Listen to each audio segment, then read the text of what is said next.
بەڵێ ئازیزان دەچینە لای تەورەکەی دیکەمان کە لە ئەفغانستانەوە گەنجێکی سێ ساقمان لەگەڵدا دەبێت و بە شارەکانی ئەفغانستان داگەڕاوە و پێشترش شوێنێکی دیکە گەڕاوە ئێستا لە ئەفغانستانە و ڕۆژانە ڤیددیۆ دەکات و خواردن و وەروە شوێنە گەشتیاری و بابەتەکانی ناو ئەفغانستان پیشانی هاوڵاتیان و وەروە کوردی خۆمان ئەدات. جا ئێستا ڕاستەوخۆ لە ئەفغانستانەوە لەگەڵماندایە کە ئەویش مەهدی کەریم گەڕیدەیە کە لە ئەفغانستان و لەگەڵماندا سلااوت لەبێت کاک مەهدیم کاتت باش باسێکم بۆ بکەی چۆن بوو کە حەزت کرد بەوەی کە دەست بکەی بە گەشتکردن بۆ شوێنە جیاوازەکان و بوو بە چ پێوەرێکیش ئەو شوێنانە هەڵ ئەبژێری کە ئەچی بوویان و گەشتیان بۆ بکەیت. سڵاو لە ئێوە لە بینەرەکانیشتان زۆر سپاس بۆ میوەنداریەکەتان. ڕاستە و پێوەرانەی کە من بەکارهێنم بۆ گەشتکردن و هەڵبژاردنەوە شوێنانە چەند پێوەرێکم. یەکێک لەوانە ئەو شوێنانی کە خەڵک کەم ڕۆشتووە بۆی متوانم زانیاری زیاتر لەسەریان بخەمەڕۆ بەرم لە وڵاتانی ئەفریقا وڵاتانی ئەفغانستان وڵاتانە خەڵکێکی زۆر کەمەشن لەبەر بەرنمەژەکانی ئەو شوێنان بەشیار زۆر باش نییە. یەکێک لە پێوەرەکانی لە پێوەرەکانی تریش وەرگرتنی فیزە کەزانن ئێمە هەڵگری پاسپۆرتی عێراقین فیزەوەرگرتن کاکی زۆر قورسە ئەو وڵاتان هەڵبژێری کە بتوانین فیزەکەی وەربگرین بە شێوەیە لە شێوەکان ئەم دوو پێوەرە زیاتر بەکارێنم بۆ گەشتەکانم. باش کاکە مەهدی باسی ڤیزەت کرد کە میژوستم یەکێ بێ لە پرسیارەکانم لە عێراق ئەتوانرێت ڤیزەی ئەفغانستان وەربگیرێت یان نامە یەک دوو زمان تا چەند گرنگە بۆ کەسێک کە گەشتەکا بۆ وڵاتان بۆ نمونە تۆ من ئاگادارم ینی چەند وڵاتێکی دیکەش بە تایبەت وڵاتانی ئەفریقیا گەڕاویت ینی زمان تا چەند گرنگە بۆ ئەوەی کە کەسێک بێوێت دەست بکە بە گەشتکردن. بەڵێ بێگومان سەبارەت بە پرسیارێکەوە بۆ وەرگرتنی فیزە سەفارەتی ئەفغانستان لە شاری بەغداد هەیە بەڵام شێوازی پێدانی فیزیان 100% دڵنیانم چونکە من قسەم لەگەڵ کردن ئیمێڵم بۆ ناردن بەڵامەوەیش چونکە تازە حکوومەتەکە گۆڕابوویان جارێ نازانین فیزە ئەتوانین دەنیان نادەین بەڵام من لە ئێران لە شاری مەشهد فیزە ئەفغانستان وەرگرت بەڵام ئەوە دڵنیام کە سەفارەتیانەیە لە بەغداد بەڵام 100% دڵنیام توانگەر فیزە دەن. سەبارەت بە پرسیاری لەسەر زمان تا چەند گرنگە بەڵنیاییەوە زانینی زمان زۆر گرنگە چونکە تۆ ئەگەر زمان نەزانی وەکو کەڕوڵاو وای کێچیتە شوێنە ڕەنگە بەس بتوانانی زمانی جەستە بەکاربێنی ئەویش ڕەنگە وەک پێویست نەبێ بۆیە چیتە هەت شوێنێ هەت وڵاتێ ئەگەر زمانەکەیان بزانی ئاسانکاریەکی تەواوت بۆ دەکرێت لە زۆربەی شتەکان ئەو شتانەی ڕۆژانە کە پێویستە بمونە گرتنی سەیارەیە یاخود داواکردنی خواردنێک داواکردنی ناونیشانێکە ئەمە هەمووی بە زمانەکرێ. ئەوجا ئێستا لەم سەردەمەی ئێستادا ئەگەر زمانی ئینگلیزی بزانین کە زمانێکی نەدەوڵەتی ئاسانکاری زۆر بۆکرێ بەڵام لەو وڵاتانی کە بۆنە من ڕۆشتم تا ڕادەیەک خەڵکانێک ڕۆژتە یاخودتوانین بڵێ کەس ئینگلیزی نازانێت ئەوجا زۆر گرنگە کە پێشەوەی بڕۆیتە هەچ وڵاتێت ئەگەر ماوەیەکی کەمیش بێ بتوانانی خۆت فێری ئەو زمانی ئەو وڵاتی بۆیە بتوانی تا ڕادێکیشی خۆت ئاسان بکەیت. کاک مەهدی ماوەی چەندێکە لە ئەفغانستان ماویتەوە و باست لەوە کرد بە چ پێوەرێک ئەو شوێنانە هەڵ ئەبژێریت کە دەتەوێت گەشتیان بۆ بکەیەوە پێمان بڵێیت ئایا ئەتەوێت ئامانجت چیە لەم گەشتانە ئەتەوێت تەنها کولتور و شوێنە جیاوازەکان پیشانی هاوڵاتیان بدەیان ئامانجێکی ترە هەیەتە؟ بەڵێ سەبارەت بە کاتێک کە لە ئەفغانستانم نزیک مانگێک لە ئەفغانستان بەسەردەوەم و ئاماجی سەرەکیژم وەک خۆت ئاماژت پێدا بتوانم کللتور و دابوونەریتی ئەم خەڵکانە بگوازمەوە بۆ خەڵکی خۆمان شکەوە کەزانن خەڵکی کوردستان بە تایبەتی ینی زۆر ناگەڕێن ناشنە وڵاتانی ڕەنگە چکاری پشتۆ بێ بۆمزەیەکێک لە هۆکارانەکە ماوەیەکی زۆر ئێمە لە جەنگا بووین بۆنسە ئەو بارودۆخەمان نەبوو ئەو بوارەمان نەبوو بگەڕین بۆیە من ئەمەوێت لە ڕێگەی گەشتەکانی خۆمەوە لە ڕێگەی ڤیدۆکانمەوە کللتور و دابوونەریتی وڵاتان ئاشنای خەڵکی خۆمان بکەم و خاڵێکی تر و ئامانجێکی تریش لەو گەشتانە ئەمەوێت ناوی کورد و کوردستان بگەێنمە ئەم وڵاتانە کە خەڵکی زۆر کەم ناوی کورد و کوردستانیان بیستۆ لەم شوێنانە من ئەمەوێ باسی کورد و کوردستانیش بکەم لەم شوێنانە. بەڵێ کاک مەهدی یعنی ئێستا گەرێکێک گوێی لە تۆ بێت بینەری ڤیدۆکانی تۆ بێت تەمان هەمومان نەزانین ئەفغانستان هیچیکە لە وڵاتە هەژارەکان و سیمایەکی زۆر هەژاریش بە کوچە و کۆڵان و شەقام و بازاڕەکانی و دیارە ئەڵە من هەر گەشت بکەم بۆچی بۆ ئەفغانستانی بکەم هەر لە وڵاتانی دەوروبەری خۆمان ئەچم بۆ شیمالی ئێران ئەچم بۆ تورکیا ئەچم بۆ ئەردەن ئەچم بۆ میسر ینی بۆ ئەم شوێنانە یاچم بۆ وڵاتانی ئەوروپا ینی ئایا بەڕاست چێژ تام و لەزەت هەیە لەوەی کە ئینسان گەشتێ بکە بۆ وڵاتێکی وەکو ئەفغانستان؟ بەڵێ ڕاستی خۆی دوو جۆر گەشتیار هەیە، گەشتارێکی ئەوە خۆت ئاماژە تێدا حەزەکا بچێتە ئەو شوێنانەی کە زۆر جوانن، بە نمونە ژێخانی گەشتیاریان هەیە یاخود بە شێوازەکانی تر گەشتیاری ڕوویان تێکەن. ئەم جۆرە گەشتیارە لای ئێمەش هەیە بە هەمان شێوە. لە هەمان کاتە گەشتارێک تر هەیە کە گەشت بۆ ئەو ناکا بچێ دار و درەختی جوان بینێ، بینای جوان بینێت یاخود شوێنی ڕاقی بینێت، بەڵکو گەشت بۆ ئەوە کا بچێ کللتورێکی نوێ بینێ، دابوونەریتێکی نوێ بینێ کە بێگوێدانە لەوەی ئایا هەژارن هەژارنین، ژێخانیان هەیە ژێخانیان نییە. بۆیە یان وەکو باسم گەرە دوو جۆر گەشتیارە هەیە. بەڵام خۆم لە جۆری دۆمیانم چێژ زیاتر لەو شوێنانەیە بینم کە بە نمونە هەژارن یاخود دواکەوتون، بەڵام کللتورێکیان هەیە، مرۆڤایەتیان تیاماوەتەوە. بەڵام لە هەمان کاتژە کەسانێک کە وەک ئاماژە تێدا چێژ لەو شوێنانەیە بینین کە زۆر بەناوبانگن و گەشتارێکی زۆر ڕویان تێدا. کاک مەهدی باسێکی ئەفغانستانمان بۆ بکەیت، چ شتێکی ئەفغانستان سەرنجی تۆی زۆر ڕاکێشاوە و ئایا لە ڕووی کللتور و هەردابوونەریتەکەەوە لەکچوونێکی هەیە لەگەڵ خۆماندا؟ بەڵێ سەبارەت بە ئەفغانستان و کللتور و دابوونەریتی، چونکە ئەگەر بگەڕێینەوە هەنێ زانیاری بخەینەڕۆ خەڵکی ئەفغانستان سەر بە نەژادی ئاریانن، هەروەک ئێمەی کورد، هەر لەبەر ئەمەوەیە شتی هاوبەشمان زۆر هەیە لە کللتور و دابوونەریت و فەرهەنگمان. تەنانەت لە زمانەکە ژاوانسە و زمانی کە قسەی پێکەن زمانی دەریە زۆر نزیکە لە زمانی کوردیەوە بێت و گوێ بگری دەتوانانی باڕادەیەکی باش تێ بگەیت. و سەبارەت بۆ شتانی کە سەرنجیان ڕاکێشان شتێ زۆر سەرنج ڕاکێشان بریتە لە دابوونەریتی چا خواردنەوە لێرە. لای خۆمان بە نمونە ڕۆژانە چەندین جار چا خۆینەوە، بەس من لێرە ئەوەی دیقەتمەدا و لێمە پرسیینەوە باش ئەوە ڕۆژی چەند جار تونیمان بێ لێ کەس نەخواتەوە بێژادی ئاو چا ئەخۆنەوە، ئەوە زۆر سەرنجی ڕاکێشان. زۆر باشە. کاک مەهدی تۆ ئێستا بزەبت لە چ ناوچەیەک شارێکیت؟ ئەمە یەک.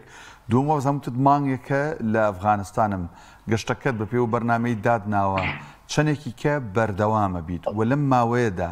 هیچ لەمپەرێک گرفتێک ئاستەنگێک هاتوۆتە بەردەمت کە ینی تەئسیر بکات لە گەشتەکەت؟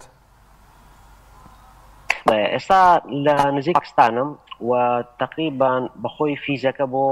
نزیک مانگێکە تقریبان ڕۆژێ دوو ڕۆژی ماواتە بە لە یەک دوو ڕۆژی تر لێرە نەمێنم و لە ڕۆی بربەست و بەرهەڵەستیەوە لەو ماوەی کە لێرە بووم هیچ شتێکی پێشەکە بڵێم ڕێگرێکی زۆری لێکردن لە هەڵا پشکنینەکان ڕەنگە بۆ ماوەی 10 خولەک 20 خولەک دوواکەی بەمە لێ بچینەوە لێ بکەن پرسیارەکان سێ چێکی پاسپۆرت بکەنەوە، بەڵام ئەوە نەبووەتە کێشەیەکی گەورە بەردەما بەگشتی تا ئێستا ماوەی مانگەکە لێرە بووم یان شتەکان ئاسایی بوون.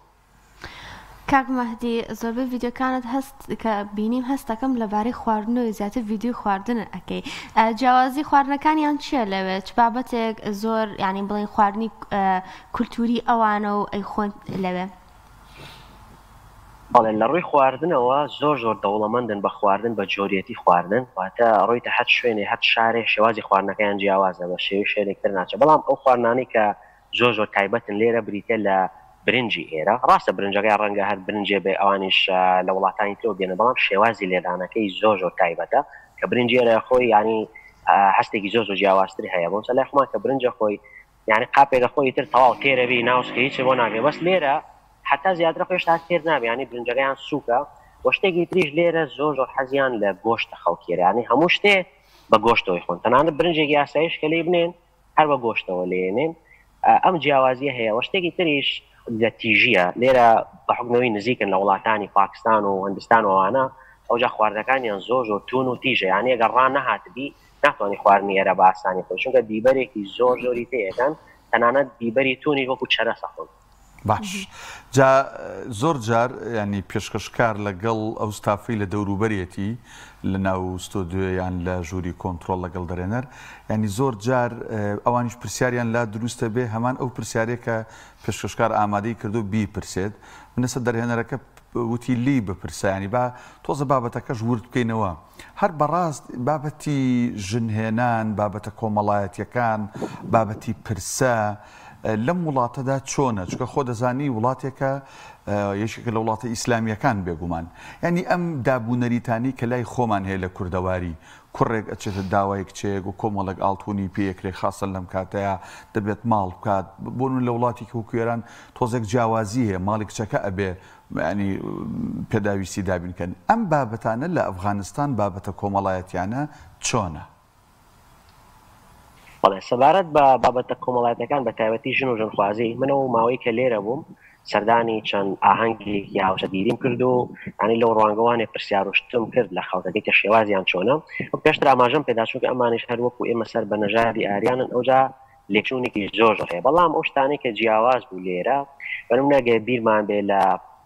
سەردەمی پێشتر لە کوردستانی خۆمان لە گوندەکان لە ساڵی هەفتاکان شەستەکان ژن و ژنخوازی چۆن بوو لێرە تقریبان 90 وەک ئەوە نزیکە بنمونە سەرەتا کوڕێک دەیەوێت ژن بێنێ ڕێی خێزانەکەیەوە دانێکی بۆ هەڵەبژێرن بەبێ ئەوەی بیبینێ بەس تەنها ناوبانیان بیستۆ کە فڵانە کەس باشە پاشا دەچنە داوای تەنانەت لێژن پرسین ویان هەجار کە بنمونە کچە دەین بە شویا کوڕمانش دێنێ یەکتریان نبینیەوە تا ڕۆژی مارە بڕینەکە ینی وەکو سەردەمی خۆنی خۆمان وایە لە ڕۆی ئاڵتون و ئەو شتانەوە چونکە لێرە وڵاتێکن هەژارن ناتوان ئاڵتونی زۆر بکڕن ئەوجا لەبەرەوە دابوونەریتی ئاڵتون لێرە کەمە تەنانە ئەڵلقەیەکە یاخود بنمونە بڵین بوارێک یاخود ملوانکێک وەکو لای خۆمانە بڵێ ڕێژەیەکی زۆر ئاڵتون و پێویستە و لێرە شتێکی تری جیاواز بوو ئەوەیە کە تۆ کە تەوێ ژنێک بێنی پێویستە لانی کەم بڕێک پارە بدەیتە باوکی کچەکە کە تایبەت باوکی کچەکە لەبەری کە کچەکە دەداتە یاخود تۆ ژنەکەی لێ هێنی ئەو جیاواز بوو لای خۆمانەوە تاڵێت بەڵام لێرە بێ بڕێ پارە بدەیتە باوکی کچەکە و لە ڕووی تازێ ئەو شتانەوە چونکە لێرە چەند نەتەوەیەکی جیاواز هەیە و چەند مەزهەبێکی جیاوازیان هەیە بەنمونە شیعە مەزهەبیان هەیە سونە مەزهەبیان هەیە ئەوجا شێوازی دابوونەریتی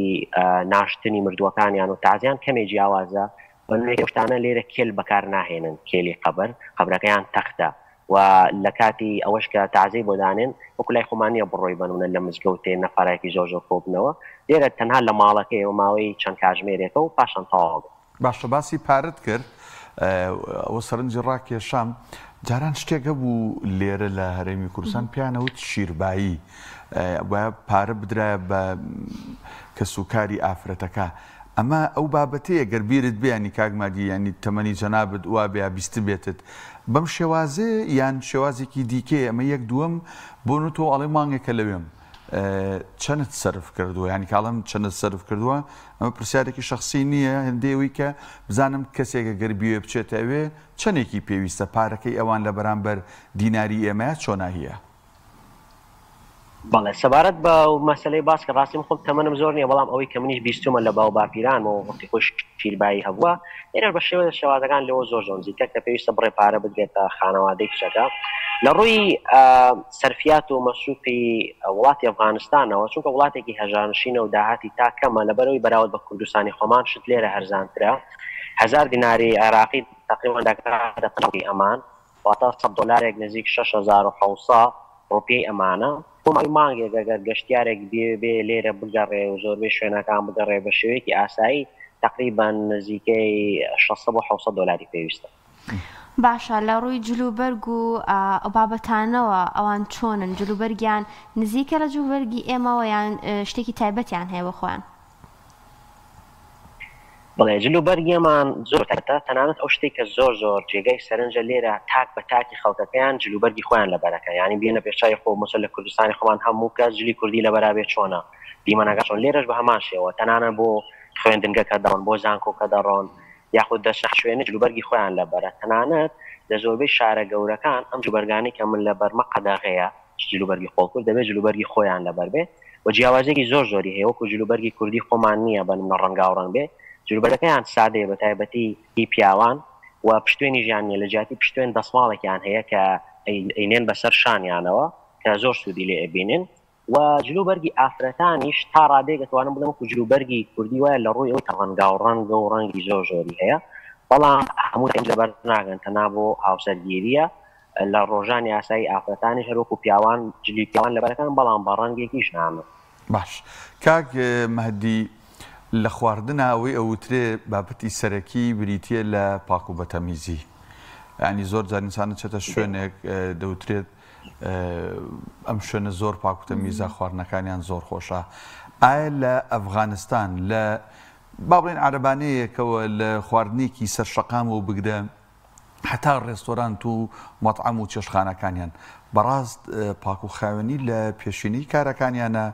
یان ئەوەی تۆ بینیوتە شتێکی ترە؟ بەڵێ سەبارەت بە پاک و خاوێنی زۆربەی وڵاتانەی کە هەژارنشین و کەم دەرامەتن بەداخەوە پاک و خاوێنی زۆر گرنگ نییە پێشنەی کارەکانیان یا ئەفغانستانیش بە هەمان شێوە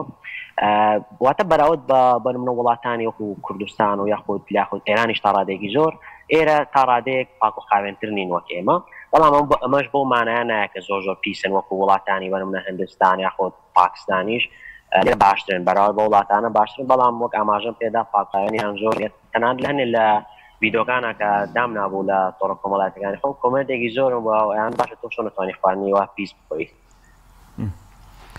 باشە کاک مەهدی لە ڕووی شوێنی گەشتیاری و ناوچەی گەشتیاریەوە لە ئەفغانستان ئایا شوێنی گەشتیاریان هەیە بە ئەوەی کە گەشتیارێک ئەچێتە ئەوێ بچێتە شوێنەکە یاخود شوێنی کللتوریان هەیە باسێکی ئەوشمان بۆ بکەیت؟ بەڵێ سەبارەت بە شوێنی گەشتیاری شوێنی کللتوری پێشەوەی بۆ یەکەم جار ئەم حکوومەتی تالیبانە بێت کە سەرەتای 2000ەکانە وڵاتە زۆر شوێن گەشتیاری و کللتوری مێژوویی هەبوو وەکو بەنەقەی بودا یاخود مۆزەخانە بەڵام لەداوی کە شەڕوشت دەستی پێکرد زۆربەی و شوێنانە تەقێنرانەوە یاخود لە ناوچوون بۆی لە ئێستادا شوێنە گەشتیاری و شوێنە کللتوری مێژوویەکان وەکو مۆزەخانەکان لە ئێستادا نەماون یاخود زۆر کەمن بەڵام ئەو شوێنانە هەن بنمونە کە خەڵکی ناوخۆیی یاخود تا ڕادێکی خەڵکی دەرەکی ڕەنگە بڕۆن بەرونە چیاکانە کە ئێرە چیای زۆری هااری ئەفغانستان و هەروەها ئاوی باشیژی هەیە بەنمونەکانی و ڕووبار کە وەکو چۆڵی ئەحمەداوای لای خۆمان چۆن گەشتیارێکی زۆریەت ساڵانە لێرە ماشێ و شوێنی وایان هەیە شوێنی سروشتی کە گەشتیاری نەخۆیان هەیە تا ڕادەیە دەرەکی بەڵام وەکو شوێنی کللتوری مێژوویی زۆربەی تەقێنراوەتەوە و ئەو شوێنانە زۆر کەمن. باش سەبارەت بەوەی کەوتمان وڵاتێکی مسلمان نشین و ئیسلامین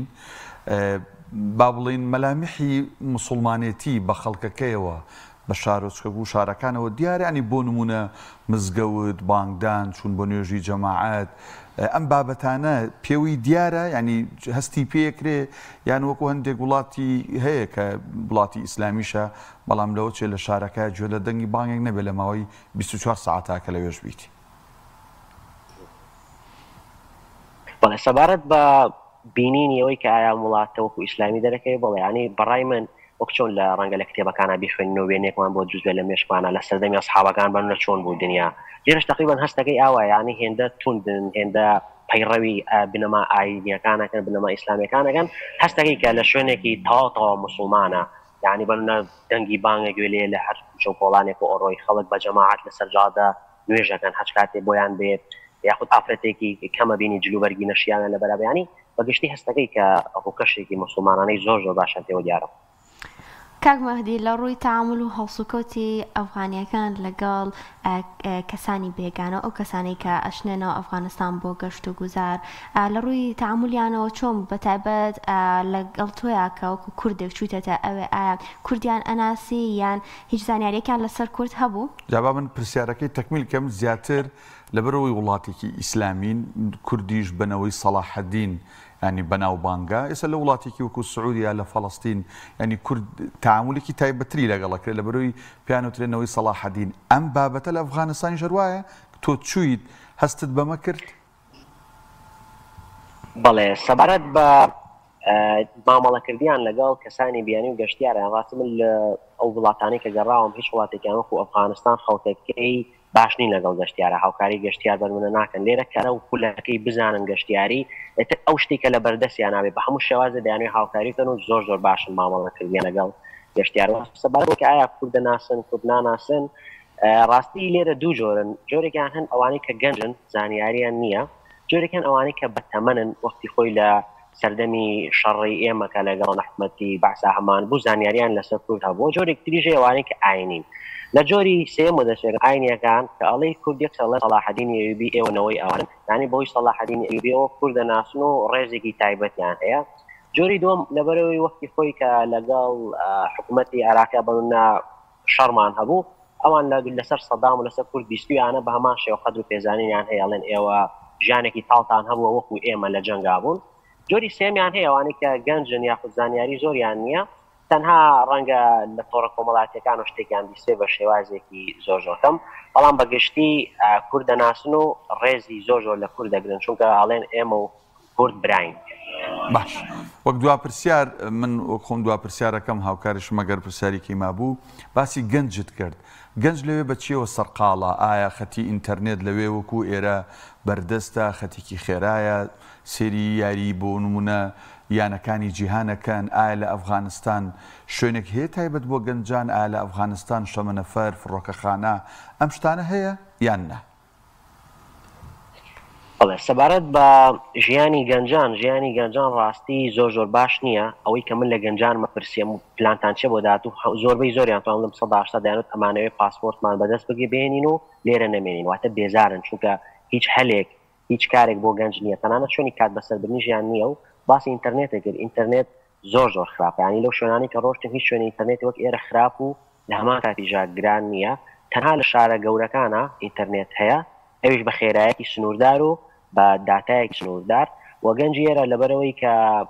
داهاتیان کەمە ناتوانن بنمونە هەمویان ئینتەرنێتیان بۆی زۆربیانە بینی موبایلی کۆنیان پێوەی نۆکیا کۆنەکان هەبوو لای خۆوان، تەنها بۆ تەلەفۆنکردن بەکارهێنن. لە ڕووی کات بەسەربردنەوە زیاتر خەریکی ئیش و کارن لەسەر جادەکان، بنمونە یا خواردنە فرۆشن یا لە دوکانێک ئەگەر کار بکەن، زیاتر بۆ شتانەوە خەریکن گەنج. وە لە ڕووی فڕۆکەخانە و شەمەندەفەر و شێوازی گواستنەوە لێرە شەمەندەفەر ئێستا نییە. پێشتر بەر لە ئەوەی سۆڤێت بێتە ئێرە شەمەندەفەر هەبوو، بەڵام بۆی شەڕەکانەوە هەموو هێڵ و شتەکان لە ناوچوون. و لێرە دوو فڕۆکەخانەی نێودەوڵەتی هەیە لە شاری هێرات و لەگەڵ شاری کابول کە گەشتی نێودەوڵەتیان هەیە.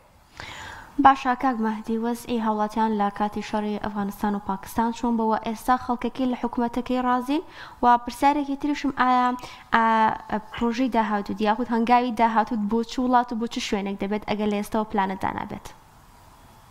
بەڵێ سەبارەت بە خەڵکەکەی لە کاتی شەڕەوەیە لە حکومەت ڕازی بێگومان کاتی شەڕ خەڵک ژیانی باش نییە لە هیچ شوێنێ، بەڵام لێرە لەبەرەوەی لە کۆتا 70 ساڵ لە جەنگا بوون، ینی تا ڕادەیەک ئاسایی بۆ تۆ لایەن بنمونە ئێستا جەنگە زۆر گوێ نادەنەوەن شتێکی ئاسایی ئەمە هەموو ڕۆژەیە ئەو ژیانمان بەو شێوازە بووە. لە ڕووی ئەوەی تا چەند لە حکوومەتەکە ڕازین، باستی من زۆر جەختم لەسەر ئەمە کردو کە لە خەڵک بپرسمایە ئەم حکوومەتە باشترە حکوومەتەکان پێشوو دوو شتیان پێوتن. یەکێکیانیانوت لە ڕوو سەلامەتی باشترە لە چاڕ حکوومەتەکانی تر، چونکە حکوومەتەکانی تر ڕۆژانە تەقینەوە هەبوو، کردەی خۆکوژی هەبوو، خەڵکێکی زۆر بریندارە بوو ئەکوشا، بەڵام لەوەتەی ئەم حکوومەتە هاتووە ئەو شتانە نەماوە، یعنی تەقینەوە ئەوانە، یعنی لە ڕووی ئەمنیەتەوە ئێستا خەڵکەکە ڕازیە لەم حکوومەتە. بەڵام ئەگەر لە ڕووی داهات و کاری حکوومەت و ئابووری و ئازادی و بیڵەی خەڵکەکە لێی ڕازینین، چونکە ئەم حکوومەتە زۆر خەڵکەکەی سنووردار کردووە. باشە منوتم سەبارەت بە پلانی داهاتووژم ئینشاءڵڵا لە چەند ڕۆژی داهاتوو بەرەو پاکستان ئەچمە، دوای پاکستانی چەند وڵاتێکی باشووری ئاسیا، بەڵام ئەویان 100% دڵنیانیم جارێ. کاک مەهدی منوتم دوا پرسیار بەس بە ئەمان بکەم بە دوا پرسیار، چه شوێنێکە بینی لە سەی سادق بچێ کە زێدی خۆتە؟ پرسیارێکی زۆر جوان بوو. باسی لێرە شارۆچکەیەک هەیە بە ناوی بامیانەوە، بە شارۆچکەیەکی زۆر مێژوویە. تەماشامە کرد بنمونە لە ناوەڕاستی شاخەکە،